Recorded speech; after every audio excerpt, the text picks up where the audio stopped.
So, let's start off the pay-per-view. First of all, it's JP the Outlaw.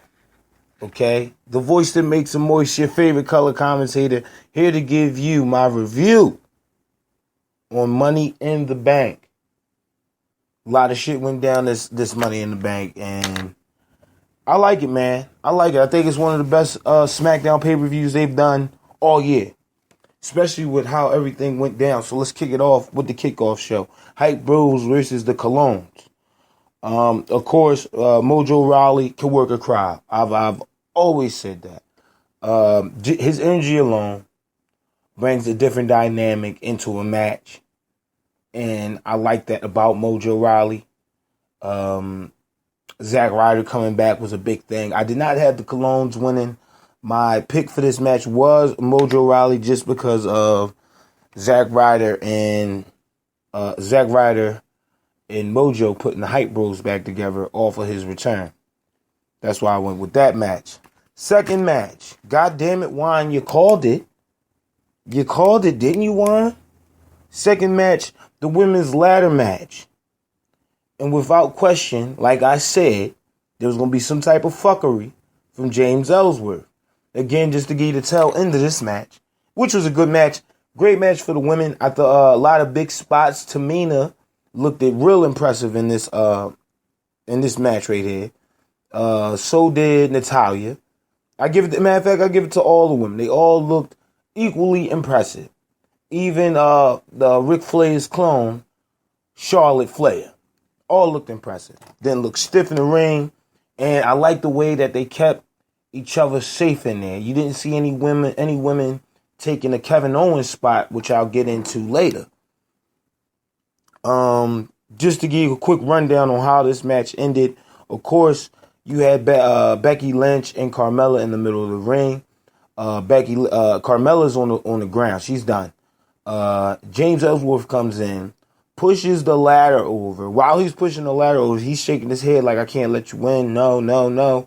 Becky Lynch falls off the ladder, of course. Ellsworth's trying to drag Carmella up the ladder, and she's just not responding. So he climbs up the ladder, grabs the briefcase, drop it down into Carmella's hands. So, with that being said, that's a match in itself. That part of the match will taint the women until they figure out what they're going to do on SmackDown. I wouldn't be surprised, just based off this ending, you'll get another women's ladder match, but you'll get it on SmackDown, just to boost the rating. I would not be surprised. If they don't go that way, they keep it on Carmella. I still think that's the best choice they could have went with out of all the women in this match. It's either her or, again, my pick, which was Charlotte, which I think would have been a better payoff if you would have gave her that moniker. But I can see Charlotte in this rut on SmackDown. I can see it. It's not a bad rut, but I can see that it's a rut. All in all, decent match. First match to kick off the night. I'll give that match a 4 out of 5. I'm not going to. And Mojo Rawley's match, a 3 out of 5. Moving on. The tag team match between the Usos versus the New Day. Now, I got this being the second match of the night. I thought the Usos did pretty good in the ring, going up against the New Day. And they pulled out all the stops, man. They had a couple of big spots in there. One of them was on the turnbuckle, or the steel apron post, where they take, I believe it was Kofi, and both Usos take Kofi and hits him with a spine buster to the back of the ring pole. So I thought that was a good move. I like the innovation that you get from the Usos. Of course, I love the way this match ended. A couple of big spots in there. Kofi goes for what I'm calling a flying T, where he just jumps in the air, spins, and lays out in T formation. That's all that was. I thought it was a half-ass lazy move. I thought he went for something else, maybe a corkscrew, and, mid-air corkscrew, and kind of fucked it up. So no big problems there. Kofi was taking a lot of hits. See this match, I'm calling it the second match of the night because it was a lot of hard hitting stuff going on there. I think Big E, he took a nasty bump on onto the floor off the apron with Jimmy Uso. He went for a cross body spear through the ropes, and the way he landed, man, it looked like he fucked himself up. It was another spot later in the match which just solidified my theory of him fucking himself up. Is when he took, I think it was Jimmy or Uso. I can't remember which one it is, so just pick one. Fucking, they're jumping off the top rope. Big E went in to protect Kofi Kingston, grabs the guy mid-air, but he kind of drops him, but he picks him up and his finishing move on him. But just on that spot alone, I'm like, okay, Big E then fucked himself up. He gotta stop doing this. Cross in between the ropes, off the ropes. Stop it. You're a big guy. You don't need to do shit like that. You don't. That's why you got Kofi and Xavier Woods out there.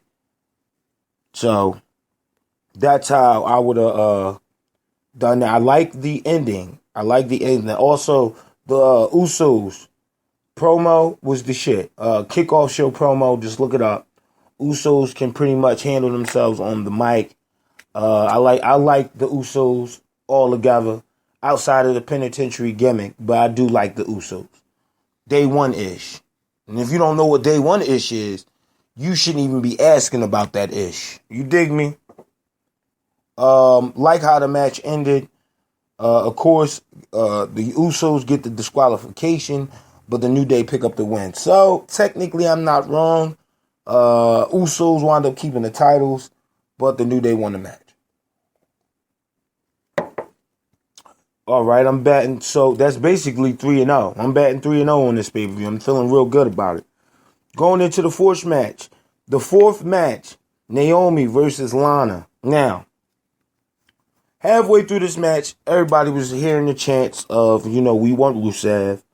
And, Lana didn't really pick up in this match until about maybe midway through it. I would love for them to give her new entrance music. They're still trying to figure it out.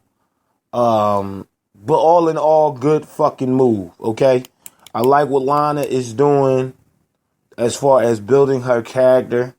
I wouldn't mind seeing her in a program or something of that nature with Carmella. I think they're both green. Any ring rust, they'll work out together. Maybe even a natty with, her veteran skills and probably teach her a little bit more than a Carmella. But I would like to see, again, she shouldn't even have got a fucking title match. I was saying this on the prediction episode. Lana should have been featured somewhere on a kickoff show. It would have made more fucking sense. Lana could have picked up the win. She would have looked all right going into this year's SummerSlam. I think that would have been better. Did I like Lana in this match? Yeah, she had a couple of good spots. A lot of these matches, I think maybe majority of these matches, was people favoring the leg. They, my leg hurts, so on and so forth, trying to sell it.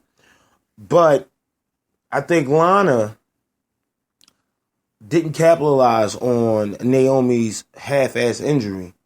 So I think that's what turned me off with Lana. Now I know, of course, all this is on the script. They got to do certain spots, certain things.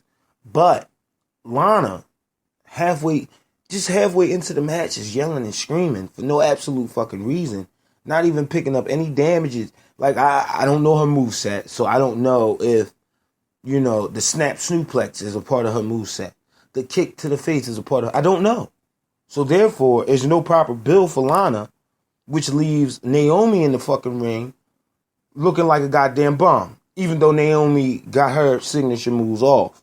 Of course, a couple of segments there where they went back and forth, but I'm just saying. So Carmella comes out with the briefcase that towards the end of this match. Comes out with the briefcase. She's teasing that she's going to cash it in. Then at the last minute says no. Naomi picks up, put her in, I believe, the Rings of Saturn, because that's what the fuck it looks like. She taps out. Lana taps out, and that's pretty much the end of the match. Carmella walks back up the ramp with the title. Now, all since Carmella walks up the ramp with the money in the briefcase, ever since she won the money in the briefcase, they showed tweets from a Daniel Bryan and Shane McMahon, which I find crazy. You know, oh, this is unacceptable, so on and so forth. If you didn't want Carmella to win Money in the Bank that way, you could have had Shane McMahon come out, restart the match, or Daniel Bryan. But nobody was there at this pay-per-view, which makes no fucking sense. What's the point of having a GM or a commissioner if nobody is the fuck there? Okay, moving on. That takes us into our next match, which was Jinder Mahal versus Randy Orton. Now, you had a couple of legends in attendance. Ric Flair, Cowboy Bob Orton, Curtis Axel's grandfather, which we all know Curtis Axel's dad is Mr. Perfect. Another AWA wrestler, I can't remember his name right now, but he's big down there in St. Louis. And you know that they were going to be used at some point in this match. Of course, Jinder won. There's nothing really to talk about here. Jinder won.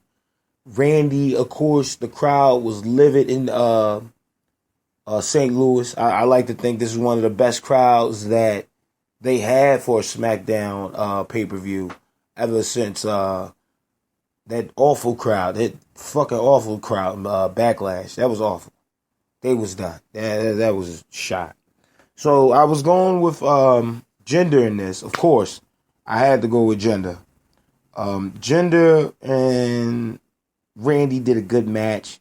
Just to break down at the tail end of this match, fucking the Sin Brothers was kicked out of the ring. Before they started leaving the ring, they go over and start messing with Randy Orton's dad. Randy Orton loses his shit, throws the guy on the guardrail, throws the other guy, the other Sin brother, and hits him off the table with an RKO. So that's pretty much how that match ended. Hits him with an RKO. Of course, Randy Orton slides back into the ring. Jinder Mahal hits him with the Kanaj or whatever the fuck it is. 1, 2, 3. Jinder Mahal retains the title, which again makes me to believe that he'll be going up against free agent John Cena going into SummerSlam. Just, that's what it makes me believe. I don't know how else would you book that, because John Cena being a free agent, the title on him is money. And you can't go wrong with money, as you can see. Look at the ratings on Raw and SmackDown. They need a big draw. The biggest draw they have is John Cena. It only makes sense. Outside of The Undertaker, who else could you put in that position? Like I was saying, who else can you put in that position? And also do it with the title. It would only make sense if it was Cena. If you're not going to bring back Triple H, if you're not going to, give Randy Orton his 14th title reign, John Cena's your guy. So that's pretty much the end of that. Can't wait to see what's next for Jinder Mahal. A segment that I skipped over. I'm sorry, you guys. A segment that I skipped over was Mike and Maria Kanellis. They're going by Kanellis. I think that they have some issues with the Mike Bennett name. So they're going with Kanellis. I like this whole crazy, obsessed with each other love couple thing that they're doing. I think the gimmick itself is horrible. I like it, but I think it's horrible. Just for the simple fact you can see where they're going with it. You're going to have Mike Bennett interfering in Maria matches. You're going to have Maria interfering in Mike Bennett's matches. It would not surprise me if they put the title on Maria first and then put the U.S. title on Mike Bennett. That would not surprise me at all. I mean, I wouldn't have thrown him straight into the SmackDown locker room. I would have let him work his way up in NXT. And you could have called up another guy that's ready, that I think is ready. Andre Cien ready. Owe Lorcan is ready, and he's already been on SmackDown TV.